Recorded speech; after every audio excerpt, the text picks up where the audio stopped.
Size 3.3 पेश करते हैं सत्य प्रकाश मिश्रा, सहायक अध्यापक, राजकीय उच्च प्राथमिक विद्यालय बोड़ाई, खटीमा, ऊधम सिंह नगर। निम्नलिखित प्रश्नों का उत्तर देने के लिए आकृति 3.3 में दिए गए दंड आलेख का प्रयोग करें। एक खंड है, कौन सा पालतू पशु अधिक लोकप्रिय है। बी खंड, कितने विद्यार्थियों का पालतू पशु कुत्ता है। अब इन प्रश्नों के उत्तर देख लेते हैं। हमारा पहला प्रश्न था, कौन सा पालतू पशु अधिक लोकप्रिय है। तो देखिए, चित्र में देखने पर ये बिल्लियां वाला ग्राफ, बिल्लियों वाला स्तंभ सबसे ऊंचा है, अतः बिल्लियां पालतू पशु अधिक लोकप्रिय हैं। हमारा बी प्रश्न था, कितने विद्यार्थियों का पालतू पशु कुत्ता है। तो हम कुत्ते वाला स्तंभ देखते हैं, इसकी ऊंचाई 8 तक है, अतः 8 विद्यार्थियों का पालतू पशु कुत्ता है। प्रश्न नंबर 2, निम्नलिखित दंड आलेख को पढ़िए जो एक पुस्तक भंडार द्वारा 5 क्रमागत वर्षों में बेची गई पुस्तकों की संख्या दर्शाती है और आगे आने वाले प्रश्नों के उत्तर दीजिए।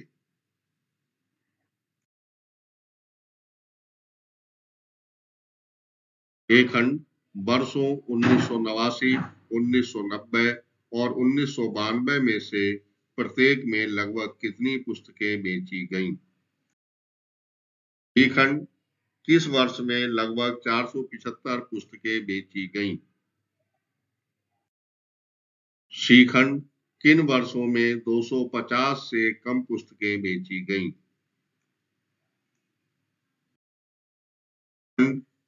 क्या आप स्पष्ट कर सकते हैं कि आप वर्ष 1989 में बेची गई पुस्तकों का आकलन किस प्रकार करेंगे।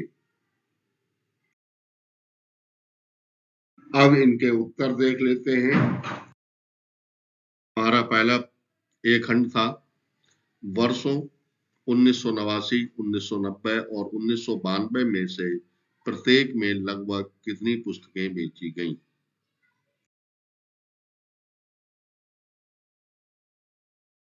उन्नीस सौ 89 में बेची गई पुस्तकें देखने के लिए हम देखते हैं कि ये 1989 वाला स्तंभ ये 100 और 200 के बीच है और ये 200 के अधिक नजदीक है। लगभग 180 पुस्तकें 1989 में बेची गई। 1990 में बेची गई पुस्तकों की संख्या निकालने के लिए जब हम इसके स्तंभ को देखते हैं तो ये लगभग 475 पुस्तकों तक जा रहा है, अतः 1990 में बेची गई पुस्तकें लगभग 475 पुस्तकें। इसी प्रकार हम देखते हैं कि 1992 का स्तंभ लगभग 250 पुस्तकों तक जा रहा है, इसलिए 1992 में बेची गई पुस्तकों की संख्या लगभग 250 पुस्तकें। हमारा बी खंड है, किस वर्ष में लगभग 475 पुस्तकें बेची गईं। ग्राफ में देखने पर स्पष्ट दिख रहा है कि 1990 वाला स्तंभ 475 पुस्तकों के लगभग जाता है, अतः वर्ष 1990 में लगभग 475 पुस्तकें बेची गई। हमारा सी खंड है, किन वर्षों में 250 से कम पुस्तकें बेची गईं। जब हम स्तंभों को ध्यान से देखते हैं तो हमें वर्ष 1989 और 1992 के स्तंभ 250 से नीचे के मिलते हैं, अतः 1989 और 1992 में 250 से कम पुस्तकें बेची गई। हमारा डी खंड है, क्या आप स्पष्ट कर सकते हैं कि आप वर्ष 1989 में बेची गई पुस्तकों का आकलन किस प्रकार करेंगे। इस प्रश्न के उत्तर के लिए हम 1989 के स्तंभ को देखते हैं, ये कहाँ तक है। तो हमको ये दिखाई दे रहा है कि ये 100 और 200 के बीच में है, और जब उसको हम बराबर भागों में बांटते हैं, इस 100 और 200 के बीच की दूरी को बराबर भागों में बांटते हैं, तो हमें आकलन हो जाता है कि 1989 में कितनी पुस्तकें बेची गई। हमारा तीसरा प्रश्न है, 6 विभिन्न कक्षाओं के विद्यार्थियों की संख्याएं नीचे दी गई हैं। इन आंकड़ों को एक दंड आलेख द्वारा निरूपित कीजिए। जैसा कि तालिका में दे रखा है, 5वीं कक्षा में विद्यार्थियों की संख्या 135, छठी कक्षा में विद्यार्थियों की संख्या 120, 7वीं कक्षा में विद्यार्थियों की संख्या 95, 8वीं कक्षा में विद्यार्थियों की संख्या 100, 9वीं कक्षा में विद्यार्थियों की संख्या 90, 10वीं कक्षा में विद्यार्थियों की संख्या 80 है। इस तालिका पर आधारित पहला प्रश्न है, आप स्केल किस प्रकार चुनेंगे। बी प्रश्न के अंतर्गत 2 प्रश्न हैं। पहला खंड है, किस कक्षा में विद्यार्थियों की संख्या अधिकतम है और किस कक्षा में न्यूनतम है। पर दूसरा प्रश्न, कक्षा 6 के विद्यार्थियों की संख्या का कक्षा 8 के विद्यार्थियों की संख्या से अनुपात ज्ञात कीजिए। अब इन प्रश्नों को हल करते हैं। सबसे पहले दी गई तालिका से 1 सेंटीमीटर बराबर 10 छात्र का स्केल मानकर एक दंडालेख बनाते हैं। ये रहा आपका दंडालेख। एक खंड का उत्तर, जिसमें आपसे पूछा गया है कि आप स्केल किस प्रकार चुनेंगे। तो इसमें स्केल 1 सेंटीमीटर बराबर 10 छात्र का स्केल चुनकर इस आलेख को बनाएंगे। बी खंड का पहला प्रश्न था, किस कक्षा में विद्यार्थियों की संख्या अधिकतम है और किस कक्षा में न्यूनतम है। ग्राफ को देखने पर स्पष्ट पता लग रहा है कि कक्षा 5 में विद्यार्थियों की संख्या अधिकतम है तथा 10वीं कक्षा में छात्रों की संख्या न्यूनतम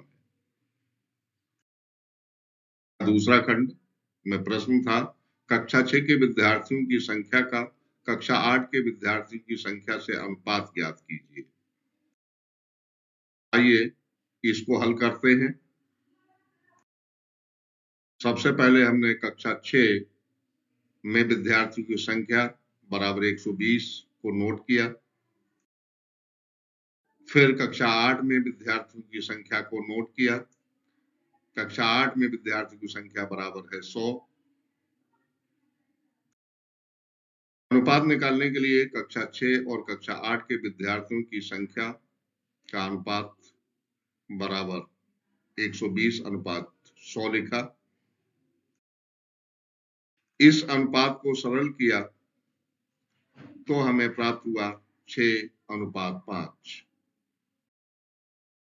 चौथा प्रश्न है, एक विद्यार्थी के प्रथम सत्र और द्वितीय सत्र का प्रदर्शन दिया हुआ है।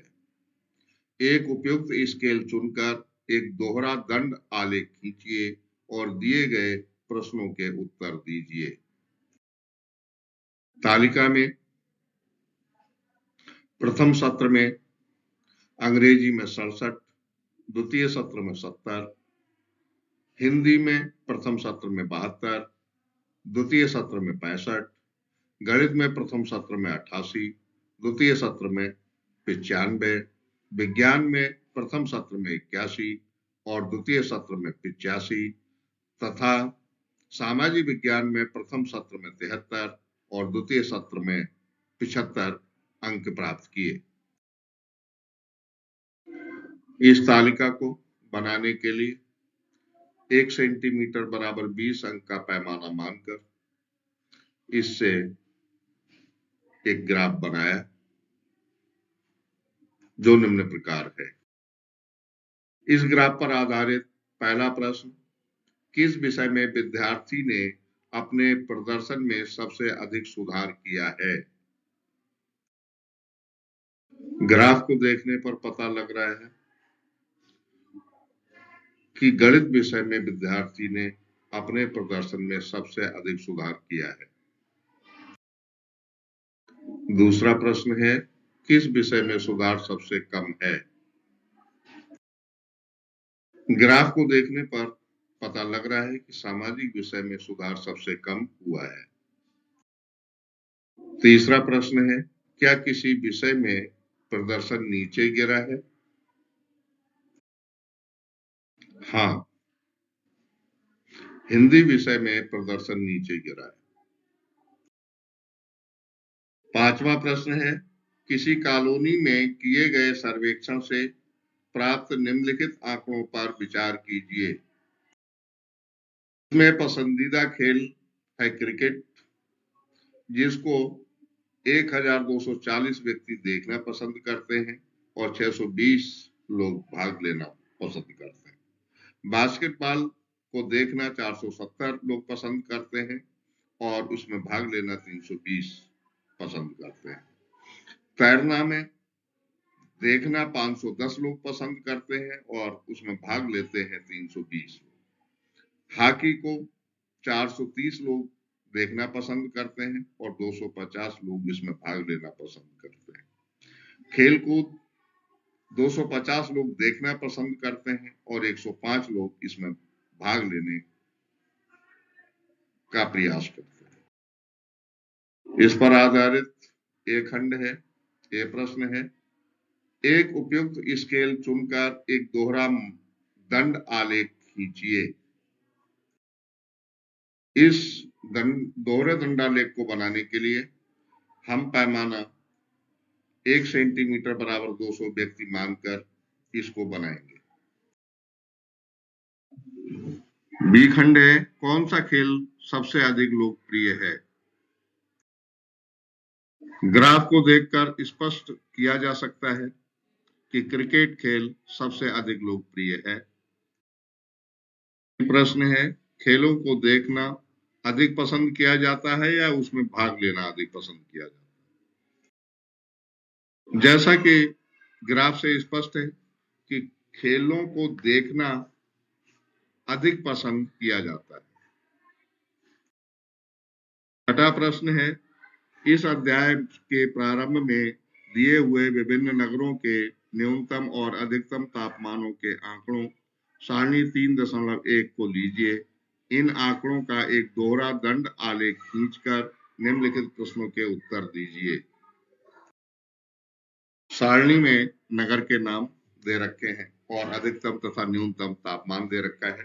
अहमदाबाद का अधिकतम 38 डिग्री सेल्सियस, न्यूनतम 29 डिग्री सेल्सियस, अमृतसर का 37 डिग्री सेल्सियस और 26 डिग्री सेल्सियस, बेंगलुरु का 28 डिग्री सेल्सियस और 21 डिग्री सेल्सियस, चेन्नई का 36 डिग्री सेल्सियस और 27 डिग्री सेल्सियस, दिल्ली का 38 डिग्री सेल्सियस और 28 डिग्री सेल्सियस, जयपुर का 39 डिग्री सेल्सियस और 29 डिग्री सेल्सियस, जम्मू का 41 डिग्री सेल्सियस और 26 डिग्री सेल्सियस और मुंबई का 32 डिग्री सेल्सियस और 27 डिग्री सेल्सियस।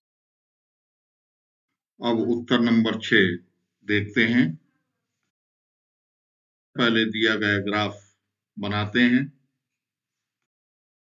हमारा पहला प्रश्न है, दी हुई तिथि पर किस नगर के न्यूनतम और अधिकतम तापमानों का अंतर सबसे अधिक है?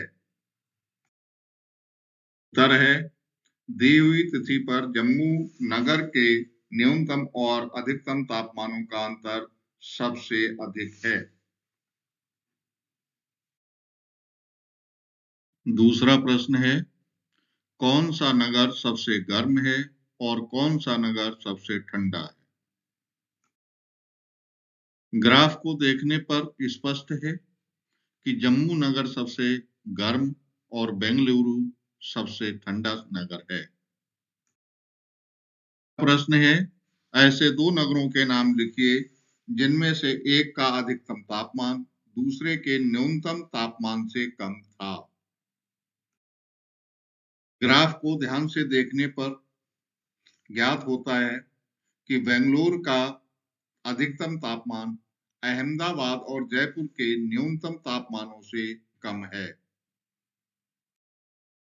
प्रश्न है, उस नगर का नाम लिखिए जिसके न्यूनतम और अधिकतम तापमानों का अंतर सबसे कम है। ग्राफ को देखिए, इसमें स्पष्ट दिखाई दे रहा है कि मुंबई के न्यूनतम और अधिकतम तापमानों का अंतर